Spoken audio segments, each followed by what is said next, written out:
အားလုံးပဲမင်္ဂလာပါခင်ဗျာကျွန်တော်တို့မတွေ့ကြတာလည်းကြာပြီ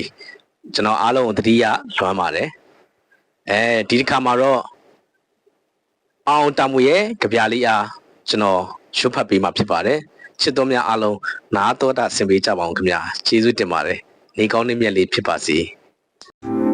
အားလုံးပဲမင်္ဂလာပါ Poetry Recitation Channel မှာပြန်လည်ကြိုဆိုလိုက်ပါတယ်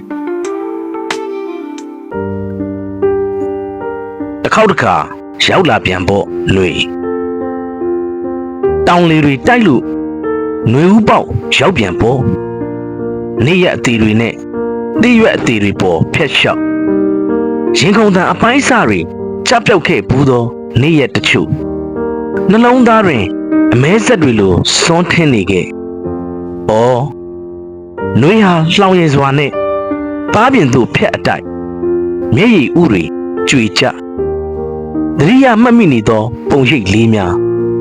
တင်တို့တွင်ရှိပါသေးသလားမေးပြောက်သွားခဲ့လေသလားမသိခြင်းနဲ့မေးခွန်းပေါင်းများစွာအဖြေဟာပုံရှုခဲ့ຫນွေဟာရောက်လာခဲ့ပြန်ပေါ်လက်ပံတွေရဲရဲနီစိန်ပန်းတွေရဲရဲနီပွင့်ကြပြန်ပေါ်ຫນွေဟာ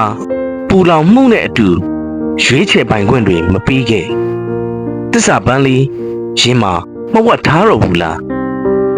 အဝါရောင်ပန်းများမျက်နှာတို့တွင်မပွင့်ဝေပြီတားငယ်တွေအတွက်ရင်မအေးရ